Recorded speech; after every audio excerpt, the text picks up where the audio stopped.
우리가 모세에 대하여 우리가 첫 번째 시간에는 하나님께서 모세를 출애굽의 구원자로 세워 가시는 그 이야기들을 우리가 함께 나누었어요.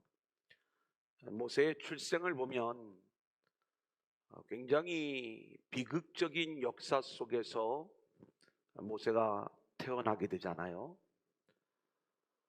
이스라엘 히브리 민족의 남자로 태어났다는 이유 하나로 애굽 바로왕의 핍박을 받아 그의 운명이 나일강에 던져지는 운명이 되는 거예요. 마치 지금 우크라이나의 국민들이 이유 없는 고통을 당하는 것처럼 이렇게 노예 생활로 태어난 이 히브리 민족의 자손이라는 이유 하나로 결국 그런 위기적 상황 속에서 모세가 태어나게 되는데, 알고 보니까 하나님은 이스라엘을 구원하는 구원자로 이 모세를 준비하고 계셨다. 이것을 우리가 성경을 통해서 볼 수가 있습니다. 인간의 역사는 이렇게 탐욕으로 악한 역사의 모습을 보여주지만, 그러한 인간의 악한 역사 속에서도 하나님은 하나님의 놀라운 구속사를 이루어 가는데, 그렇게 모세를 나일강에 던져진 모습으로 공주에게 보내어 결국 모세가 공주의 아들로 성장을 하고, 그리고 애굽의 왕자가 되어지는 그러한 일들로 하나님이 모세를 세워가는 일들을 우리가 보게 되는 거예요. 그래서 이 모세는 결국 애굽의 말과 학문을 익히게 되는 거고, 또 정치, 경제, 여러 지도력들을 배워가면서 이제 한 민족을 구원하는 지도자로서의 수업을 받게 되는 장면을 보게 됩니다. 그렇게 왕자로서의 40년의 세월이 지난 다음에 하나님은 모세를 광야로 내어 쫓으시는 장면을 우리가 보게 됩니다. 모세 개인의 인생으로 보았을 적에 어쩌면 하나님을 원망할 수 있는 그러한 상황이었을지 모르겠습니다. 내 인생이 왕자의 인생에서 광야의 나그네와 같은 그러한 인생으로 그의 인생이 전락했을 때 얼마나 그 인생이 비참한 모습이었겠는가. 자, 그런데 그 과정 역시 하나님께서 이스라엘 민족을 구원하시려는, 그리고 40년 광야에 훈련을 시키기 위하여 미리 모세를 광야의 달인으로 훈련시켜 가시는 하나님의 역사였다는 것을 우리가 생각을 해보면, 우리는 우리 인생에 일어나고 있는 좋은 일들 또는 비극적인 그 모든 일들 속에서 저와 여러분의 인생을 다루어 가시는 하나님의 일하심을 생각해 본다면 모든 것이 하나님의 은혜고 또 아멘. 하나님의 이끄심이라는 것을 우리가 고백할 수가 있다, 이렇게 아멘. 말씀을 드릴 수가 있겠습니다. 드디어 모세의 나이가 80이 되었을 때 하나님이 불타는 떨기나무 가운데 모세를 부르시는 거죠. 떨기나무는 불에 타 사그러드는 게 원칙인데 거기에 하나님이 계시니까 계속 불이 타게 되는 거예요. 하나님이 임재하신 그 자리에서 모세가 이제 사명을 부여받게 됩니다.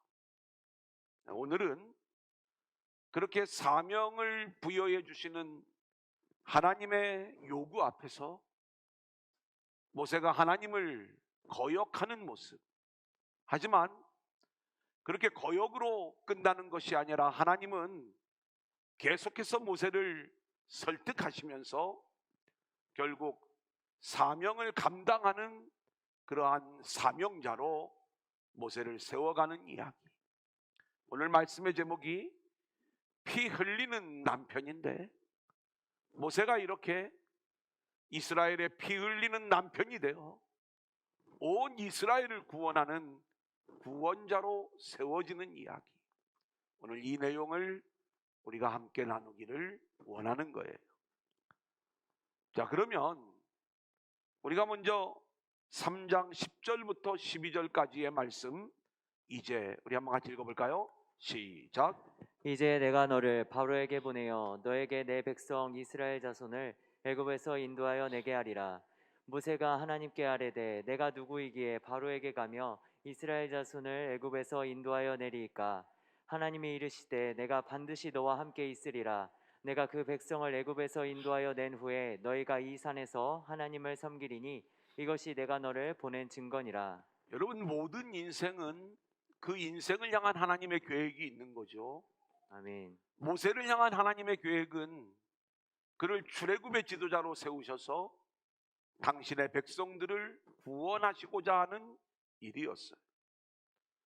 결국 우리 인생을 향한 하나님의 일은 구원의 일, 그리고 하나님의 나라를 완성하는 일과 늘 연결되어져 있습니다. 아멘.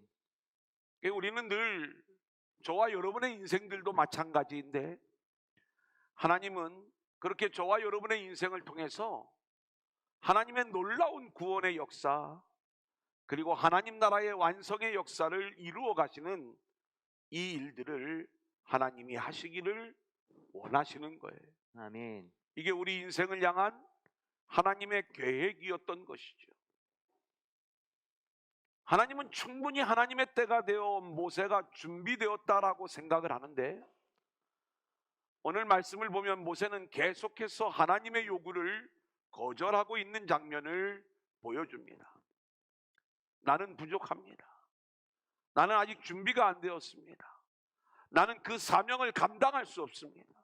이게 늘 우리 인생들이 자기 자신을 바라보면서 어떻게 해서든지 하나님이 하시려고 하는 그 일에 대하여 우리는 빠져나갈 궁리만, 그리고 그 사명을 감당하고자 하는 마음보다는 어떻게 해서든지 그 일들을 피해가고자 하는 그 마음들이 늘 우리 인생 가운데 있게 되더라, 이 말씀인 것이죠. 3장 10절의 말씀을 보면 하나님께서 모세에게 말씀을 하셔요. 내가 너를 내 백성 이스라엘 자손을 애굽에서 구원해내는 그 구원자로 세워나가겠다. 이때 모세가 이야기하는 거예요. 도대체 내가 누구이기에 이 어마어마한 일을 감당할 수 있단 말입니까? 여러분, 모세가 만약 애굽의 왕자의 위치에 있었다면 혹시 이 일을 감당할 수 있을지 모르지만 이제는 바로 왕에게 쫓기는 신세요. 그리고 광야에 내쫓긴 그러한 인생, 이렇게 비참한 나그네의 삶을 살아가는 내가 그 엄청난 일들을 어떻게 감당한단 말입니까? 그때 하나님이 뭐라고 말씀을 하시냐면 염려하지 말아라. 반드시 내가 너와 함께 하겠다. 사랑하는 여러분, 저는 우리가 이렇게 하나님의 은혜 안에서 쓰임을 받는 것, 저도 주의 종이 돼서 이제 목사로서의 사명을 감당하고 있는데 지금까지의 제 목회의 여정을 돌아볼 때에 저는 늘 부족합니다. 하나님 못해요. 안 됩니다. 저는 이 사명을 감당할 만한 인물이 못 됩니다. 그렇게 늘 하나님의 설득 앞에 제가 제 상황을 이야기하고, 그리고 늘 그렇게 하나님의 말씀을 거역하는 방향으로 나아갔지만 하나님께서 저를 포기하지 않고 아멘. 끝까지 찾아오셔서 아멘. 설득해 주시고 이끌어 주셨기에 아멘. 이렇게 주의 사명을 감당하게 되는 줄로 믿습니다. 아멘. 오늘 저와 여러분이 예수를 믿는 것도 우리는 중간에 수도 없이 포기할 수밖에 없는 연약한 인생들인데 아멘. 그렇게 넘어지고 포기할 수밖에 없는 그 마음을 가질 적에도 하나님은 저와 여러분을 포기하지 않고 아멘. 우리 가운데 찾아오셔서 우리를 설득해 주시면서 아멘. 내가 너와 함께 하겠다. 염려하지 말아라. 이런 하나님의 설득이 있었기에 우리가 오늘 이렇게 주님을 믿는 자들로 세워지게 된 줄로 믿습니다. 아멘. 자, 하나님은 또 한 번 모세를 설득을 하세요. 3장 15절로 22절까지의 말씀을 보면 하나님은 내가 어떻게 출애굽을 이끌 것이며 내가 어떠한 방향으로 어떠한 방식으로 출애굽을 이끌어내겠다, 이 이야기를 모세에게 말씀하시는 거예요. 하지만 모세는 또 하나님 앞에 여러 가지 변명과 그리고 핑계를 대면서 하나님의 설득을 거절하는 장면을 보게 되는데, 자, 우리 4장 1절 한번 같이 읽어볼까요? 모세가 시작. 모세가 대답하여 이르되 그러나 그들이 나를 믿지 아니하며 내 말을 듣지 아니하고 이르기를 여호와께서 내게 나타나지 아니하셨다 하리이다. 제가 이제 내 백성 앞에 가면은 하나님이 나를 찾아오셔서 하나님이 나에게 이런 사명을 주셨다고 이야기를 해야 되는데, 과연 저들이 그들을 떠나서 광야 40년 삶을 살았어요. 40년 만에 돌아온 내 이야기를 믿어주겠느냐? 내가 아무리 하나님을 만났다고 이야기를 해도 거짓말하지 말아라. 하나님을 네가 잘못 만난 거야. 너가 무슨 수로 우리를 구원해? 그러면서 오히려 하나님을 만나지 않았다고 그렇게 이야기를 할 것인데, 내가 무슨 수로 이 사명을 감당한단 말입니까? 그러자 하나님이 다시 한번 모세를 설득하시는 거예요. 염려하지 말아라. 내가 너에게 세 가지 이적을 보여주겠다. 이제 이 세 가지 이적은 우리가 두 번째 대지에서 다루니까 그때 좀 말씀을 드리도록 하겠습니다. 그래서 이 이적을 보여주면 그들이 하나님이 너와 함께 하신 것을 분명히 알게 될 거야. 아멘. 자, 이쯤 되면 모세가 하나님의 뜻 앞에 항복을 할 만도 한데, 4장 10절을 보면 하지만 하나님, 저는 말을 잘 못하는 사람입니다. 우리 한번 같이 읽어볼까요? 모세가 시작. 모세가 여호와께 아뢰되 오 주여 나는 본래 말을 잘하지 못하는 자니이다. 주께서 주의 종에게 명령하신 후에도 역시 그러하니 나는 입이 뻣뻣하고 혀가 둔한 자니이다. 나는 입이 뻣뻣하고 혀가 둔한 자여서 백성들을 설득할 만한 인물이 못 됩니다. 이왕이면 보낼 만한 사람을 좀 보내세요. 나 같은 사람 보내지 말고 하나님의 뜻에 합당한 사람을 좀 보내어 주세요. 저도 제가 이 목회자의 길로 들어서는 여러 가지 과정들 속에서 하나님이 집요하게 저를 찾아오시고 저를 다루어 가시는 그 일들에 대하여 제가 여러 번 간증을 했죠. 그 중에 하나가, 제가 왜 목회를 못하겠느냐 하면 저는 너무 제가 놀기를 좋아하는 거예요. 정말 친구가 많았어요. 그리고 잘 놀았어요. 또 그런 게 재밌었어요. 제가 여러 번 우리 후배들은요, 제가 교회 오빠잖아요, 그죠? 근데 저를 늘 생각을 할 때 재밌는 오빠예요. 늘 그런 이제 이미지로 잘 놀고 재밌게 놀고, 또 제가 이제 청년 때에도 방학 때마다 이렇게 대전에 내려오면은요, 그냥 모이는 게 한 20명씩 모였어요. 별로 놀라지도 않네. 김근수 왔다 그러면 이제 만나고 친구들 만나고 같이 교제하고 놀고 이럴 적에, 그래 교회 수련회가 필요가 없어요. 뭐냐면 우리끼리 놀러 가.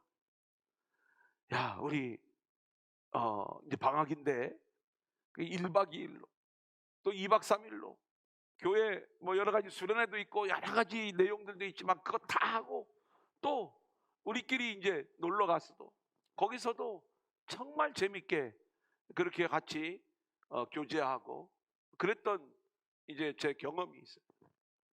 그러다 보니까 제가 못하겠는 게 뭐냐면, 아무래도 이 목회자의 길은 누가 걸어가야 되느냐? 좀 뭔가 경건하고 좀 거룩해 보이고 이런 사람들이 이 길을 걸어가야지. 아무리 생각을 해도 저는 여기에 제가 가야 될 길이 아닌 모양이다. 그런데 하나님이요, 끝까지 저를 찾아오셔서 설득하시고 그렇게 하시면서 하나님의 일을 진행해 가시는데, 제가 지나온 이 과정들을 생각해 보면 그 하나님의 설득이 없었다면 주의 종이 되기도 어려웠을 것이고, 또 한 가지, 주의 종이 돼서 제가 한 번도 물론 이 길에 대하여 다른 마음을 품어본 적은 없어요. 근데 제가 조금만이라도 잘못된 길을 걸어가고자 할 때마다 하나님은 계속해서 저를 찾아와 주시고 설득해 주심으로 아멘. 오직 복음의 길을 걸어갈 수 있도록 하나님께서 저를 이끌어 주시는 줄로 믿습니다. 아멘. 그 여러분들도 정말 하나님의 그러한 설득이 우리 가운데 계속해서 이루어질 때 늘 변명하고 핑계대고 하나님 나 못해요. 그 우리는 빠져나갈 그러한 방법, 내가 교회에서 장로로 권사로 집사로 우리의 사명을 감당하고자 할 때에 하나님 나 이거 너무 무거워요, 나 힘들어요, 나 요 짐을 좀 내려놓을게요, 그리고 내가 여기까지만 할게요. 근데 하나님은요, 하나님의 계획과 하나님의 생각을 포기하지 않고 끝까지 저와 여러분을 찾아오셔서 너 여기까지 와야 돼, 너 이 사명 감당해야 돼. 아멘. 그렇게 하나님이 우리를 설득해 나가실 때 우리가 순종하면서 그 사명을 감당하는 자들로 저와 여러분 모두가 세워질 수 있기를 소원합니다. 아멘. 그래서 이 말을 못하게 하는 자들에게 내가 너와 함께 있어, 내 입에 함께 있어 할 말을 가르쳐 주겠다. 그래도 안 된다고 하니까 화를 내시면서 내가 그렇다면 아론을 붙여서 너와 함께 해주겠다, 이렇게까지 말씀을 하면서 결국 이 모세로 하여금 하나님의 말씀 앞에 순종하게 이끌어 가시는 하나님의 이끄심을 우리가 보게 되는 거예요. 코로나 상황 속에서 우리들이 많이 무뎌져 있어요. 특별히 영적으로 제가 예배를 한번 새벽에도 이 내용을 말씀을 드린 적이 있는데, 저도 일주일 격리를 해보니까 이제 온라인 예배를 드릴 수밖에 없잖아요. 내가 온라인 예배를 드려보면 분명한 걸 느끼게 됩니다. 어떤 걸 느끼게 되냐면 예배가 제대로 안 돼요. 제가 예배를 제대로 드리려면 혼자 예배를 드려야 됩니다.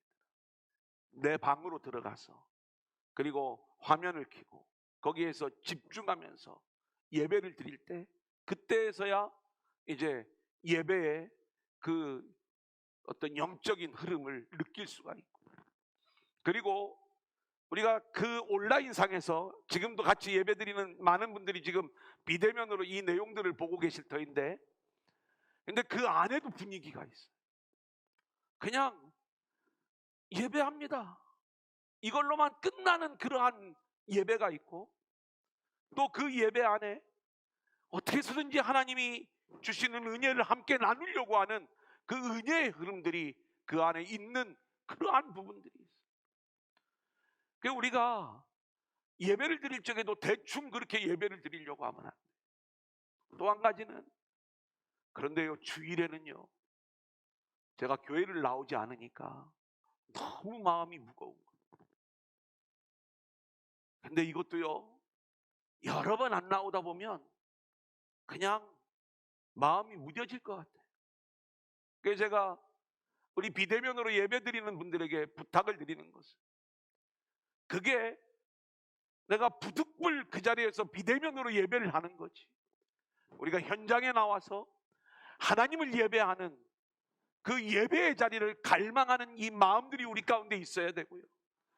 그리고 이 코로나 상황 속에서 그러한 저와 여러분을 하나님은 어떠한 방법으로든지 찾아가서 이제 내가 역전의 일을 이룰 거야, 아멘. 이 일에 너희들이 함께 해야 되지 않겠니? 하나님이 저와 여러분을 찾아오셔서 우리들을 그렇게 회복시켜 나가고자 하실 때에 하나님의 설득 앞에 아니요, 아직 나는 몸이 약해요. 아니요, 나는 아직 현장에 나갈 수가 없어요. 핑계를 더 이상 대지 말고 이제는 우리가 적극적으로 현장에 나와 하나님을 예배하는 자들로 저와 여러분 모두가 세워질 수 있기를 소원합니다. 아멘. 자, 이제 두 번째 대지의 내용은 세 가지 이적을 하나님이 보여주세요. 그 이적은 어떤 초능력이 아니에요. 표면적으로 보이는 지팡이를 던지니까 뱀이 됐어요. 다시 붙잡으니까 다시 지팡이가 됐어요. 하나님이 함께 하시는 분이니까 별쇼를 다 보여주는 거야. 이런 내용이 아니겠죠. 여기에 담겨져 있는 진짜 복음적 의미가 있겠죠. 우리 한번 읽어볼까요? 출애굽기 4장 2절로 5절이에요. 여호와께서 시작.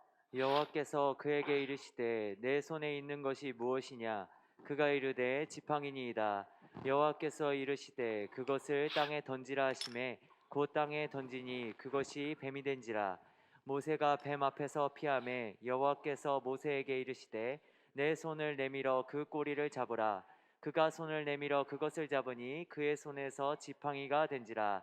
이는 그들에게 그들의 조상의 하나님 곧 아브라함의 하나님, 이삭의 하나님, 야곱의 하나님 여호와가 내게 나타난 줄을 믿게 하려 함이라 하시고. 단순히 어떤 초능력 또는 초월적 능력을 보여주는 이적이 아니라 지팡이가 뱀으로 변했을 때 이때 이 뱀을 바라보면서 이스라엘 백성들은 자신들의 운명이 결국 뱀의 먹이요 뱀에 물려 죽게 될 그러한 죄인된 운명이라는 것을 그들이 알아야 되는 거예요. 하나님은 이 지팡이가 뱀이 되는 그 표적을 통해서 이스라엘 백성들의 실존을 알려주는 거예요. 너희들이 이 땅에 있다면 결국 뱀의 먹이, 마귀의 먹이가 될 수밖에 없는 것, 이게 너희의 운명이야. 이러한 너희들을 하나님의 지팡이로, 하나님의 말씀으로 구원해 내려는 것, 이것이 내가 할 일인데 이 일을 위하여 내가 모세를 보내는 거야. 여러분, 뱀은요 잡을 때 머리를 잡아야 돼. 근데 오늘 말씀을 보면 이 모세가 꼬리를 붙잡아요. 그랬을 때 그 뱀이 다시 지팡이가 되어지는 이 사인을 우리 가운데 보여주는데, 그렇다면 뱀의 머리를 붙잡을 분은 따로 계시다는 것을 우리에게 말씀해 주는 거죠. 아멘. 결국 예수님이 뱀의 머리를 잡고 그 머리를 깨뜨리실 분이 우리 주님이시기에 모세는 이 꼬리를 잡는 모양으로 그 내용을 우리에게 그림으로 보여주고 있는 거예요. 아멘. 결국 뱀에 물려 죽게 될 저와 여러분의 죄인된 운명, 그리고 뱀의 먹이가 될 수밖에 없는 그러한 저와 여러분의 인생이 이제는 하나님의 지팡이인 오직 복음의 말씀만으로 우리는 구원을 받고, 그리고 뱀의 머리를 깨뜨려 버리신 우리 주님의 은혜로 인하여 우리의 운명이 뱀의 먹이에서 이제는 구원받은 백성으로 바뀌어진다는 이 표적을 하나님께서 보여주시는 거예요. 아멘. 자, 두 번째 표적 6절 7절입니다. 같이 읽어볼까요? 시작. 여호와께서 또 그에게 이르시되 내 손을 품에 넣으라 하시매 그가 손을 품에 넣었다가 내어 보니 그의 손에 나병이 생겨 눈같이 된지라. 이르시되 내 손을 다시 품에 넣으라 하시매 그가 다시 손을 품에 넣었다가 내어 보니 그의 손이 본래의 살로 되돌아왔더라. 자, 손을 한번 품에다 넣었다가 빼니까 짠, 나병이 걸렸어요. 다시 한번 넣었다 빼니까 깨끗하여졌어요. 이야, 신기하다. 어떤 신기함을 보여주려고 하는 표적이 아니죠. 이 표적 역시 이스라엘 백성의 이 애굽에 있는 모습을 보여주는 거예요. 죄로 인하여 그들이 영적 나병에 걸려 있는 그 상태임을 이 표적을 통해서 보여주고 있는 거죠. 너희는 이 애굽에서 빠져나와 거룩을 회복하는 거룩한 백성들이 되어야 되고 하나님의 자녀로 다시 세움을 받아야 되는데, 애굽을 살아간다는 것은 저주받은 상태로, 부정한 상태로, 더러운 상태로 살아가는 모습이 되는 거야. 바로 너희들이 나병 환자처럼 저주받은 상태로 지금 애굽에 있는 것인데, 그 저주의 상태에 있는 너희들을 구원하여 거룩한 백성으로 회복시킬 거야. 이것을 보여주는 표적이 이제 손이 나병 환자로 변했다가 다시 회복되어지는 이야기를 통해서 이 내용을 우리 가운데 보여주는 거예요. 여러분, 누가 예수를 믿을 수 있는가? 자신이 뱀에 물려 죽게 된 것을 아는 자가 예수님을 찾게 되는 거고요. 아멘. 자신이 나병에 걸려 저주받은 인생이라는 걸 아는 자만이 주님을 붙잡고 주의 구원을 소망하게 되는 거예요. 아멘. 오늘 그 사인을 모세에게 보여준 것처럼 십자가를 통하여 하나님은 우리를 어떤 존재인가를 알려주신 줄로 믿습니다. 아멘. 세 번째 표적도 마찬가지지요. 9절 같이 읽어볼까요? 시작. 그들이 이 두 이적을 믿지 아니하며 내 말을 듣지 아니하거든 너는 나일 강물을 조금 떠다가 땅에 부으라. 내가 떠온 나일 강물이 이 땅에서 피가 되리라. 이스라엘 백성들이나 애굽 사람들에게 나일 강물은 생명수와도 같은 거예요. 근데요, 그 물을 땅에 부으니까 피가 되었다는 거예요. 결국 그 땅은, 그들이 살아가고 있는 애굽 땅은 저주받은 심판의 땅이라는 걸 보여주는 거고, 그들이 생명수처럼 여겼던 그 애굽의 나일강이 결코 그들을 살리지 못할 것이라는 것을 말씀해 주는 거예요. 지금 그 물을 암만 부어봤자 그들이 살아가고 있는 이 땅이 하나님의 피의 심판을 받을 수밖에 없는 심판의 땅이라는 것을 보여주고 있는 것이죠. 저는 오늘 저와 여러분의 소망이 하늘에 있는지 아니면 이 땅에 있는지, 아무리 세상 것을 쏟아부어도 피로 변할 수밖에 없는 이 땅에 소망을 두고 살아가는 어리석은 인생들은 아닌지, 지금 세 번째 이적을 통해서 이 땅은 이렇게 피로 변할 심판의 땅이야. 이 땅에는 소망이 없어. 너희들을 이 소망 없는 땅에서 끌어내어 하나님 나라로, 가나안 땅으로 이끌기 위하여 내가 모세를 보내는 거야. 이 이야기를, 이 이적을 통해서 하나님은 말씀해 주고 있는 거예요. 아멘. 자, 세 가지 이적.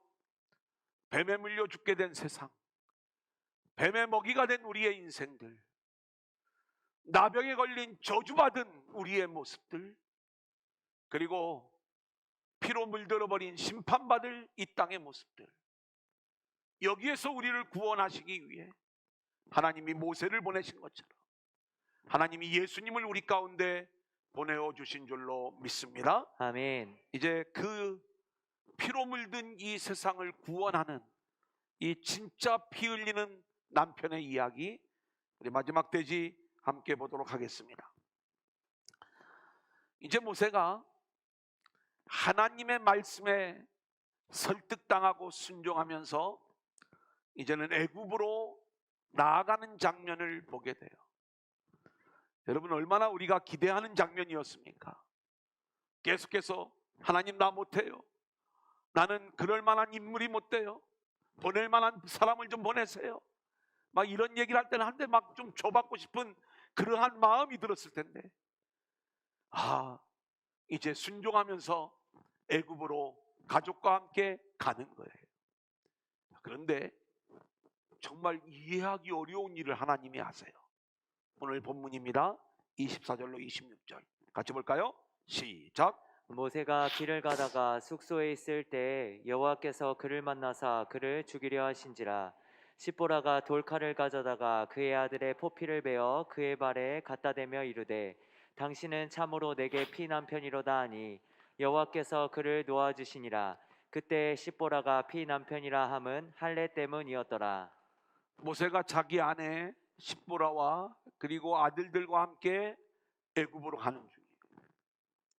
한 숙소에 머물게 되었을 때 하나님이 모세를 죽이려 하시는 거예요. 진짜 이건 이해가 안 되는 일이죠. 하나님이 모세를 출애굽의 지도자로 세우시기 위하여 80년의 세월을 훈련을 시켰어요. 그리고 그토록 거절하는 이 모세를 설득해 가면서 드디어 순종하여 사명을 감당하러 가는 이 모세를 왜 죽이려 하시는가? 근데 우리가 이 말씀을 곰곰이 묵상을 해보면 하나님이 죽이려고 마음을 먹었다면 죽였으면 그만인데, 죽이려 하셨다는 것은 이 일을 통해서 하나님이 모세가 어떤 존재인가를 알리시고자 하는 그러한 내용이 이 안에 담겨져 있는 거예요.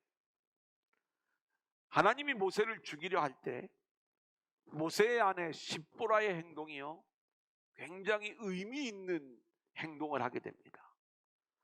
모세가 죽으려고 하는 순간 이 십보라는 뭔가 하나를 깨달아요. 그 깨달음이 뭐냐면 아직 우리 아들이 할례를 받지 않았다는 걸 깨닫는 거예요. 그래서 즉시로 그 아들의 포피를 베어 할례를 행하고, 그리고 모세에게 뭐라고 이야기를 하냐면 당신은 나의 피남편입니다. 이 이야기를 하는 거예요. 피 흘리는 남편. 결론부터 좀 미리 이야기하면 굉장히 답은 좀 쉽죠. 십보라가 아직 준비가 안 되어 있는 부분들이 있었어요. 뭐냐면 우리가 아는 것처럼 모세는 하나님이 세우신 사명자의 길을 걸어가는데, 십보라는 이방인 제사장, 미디안 제사장 이드로의 딸이었어요. 아직 할례의 진정한 의미를 몰라요. 모세가 그냥 자기의 남편일 뿐이에요.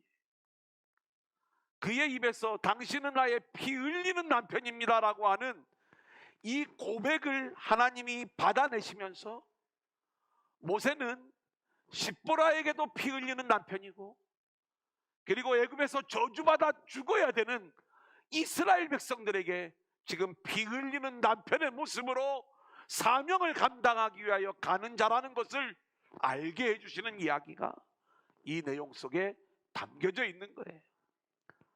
아마 어떤 이유에서였는지 모르지만 우리가 역대상 23장 15절을 보면 모세의 아들은 게르솜과 엘리에셀이라 이렇게 말씀을 하고 있어요. 그리고 이 아들들은 이미 미디안에서 낳은 아들들이기 때문에 이미 어느 정도 성장해 있는 아이들이에요. 원래 어떻게 해야 돼요? 낳은 지 8일 만에 할례를 행해야 되는 것, 이게 모세가 해야 될 일들이었어요. 그런데 이 두 아들 중에 분명히 할례를 받지 않은 아들이 있었던 거예요.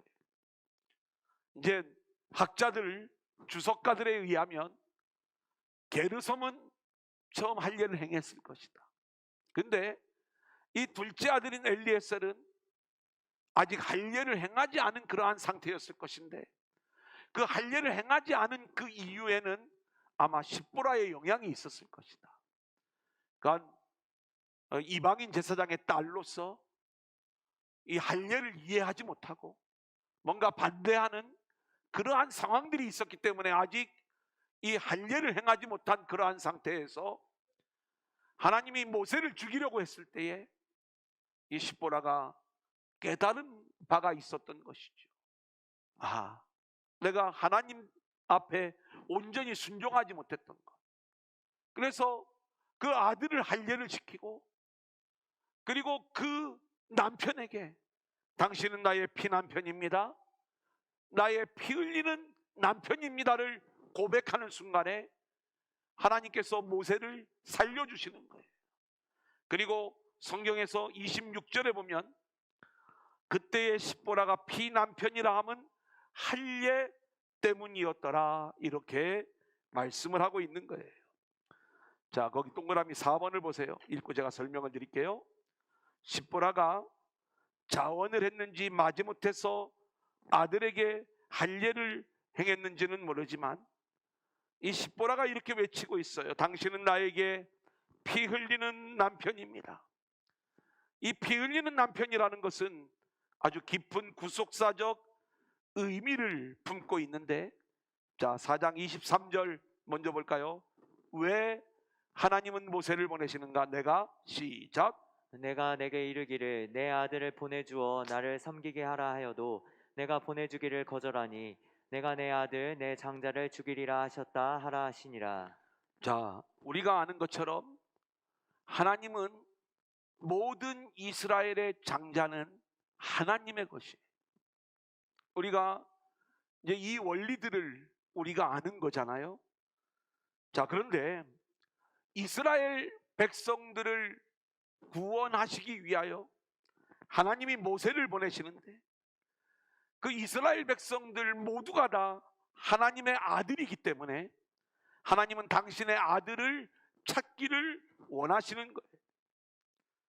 자, 그런데 그 아들을 찾기를 원하는데 바로가 하나님의 말씀을 듣지 않아요. 그래서 하나님께서 뭐라고 말씀을 하시냐면, 결국 하나님의 말씀을 거역하는 자들을, 그 장자를 죽여서 당신의 아들을 찾아내겠다는 거예요. 그래서 그 장자의 죽음이 어린 양의 죽음과 연결이 되어지는데, 결국 이스라엘도 모든 장자가 죽어야 되는데 하나님이 그 모든 장자가 죽어야 될 그 죽음을 어린 양으로, 어린 양의 피로 하나님이 대신 받으시잖아요. 그런데 그 어린 양의 피의 역할을 감당하며 순종했던 피 흘리는 남편의 역할을 누가 감당했느냐? 이게 바로 모세가 감당하는 일이었어요. 원래 모세가 그렇게 피 흘리는 남편이 되어서 이스라엘을 구원하는 그 구원자로서의 사명을 감당하는데, 누가 이 구원의 은혜를 경험할 수 있느냐? 바로 어린 양의 피의 은혜를 깨닫고 믿는 자.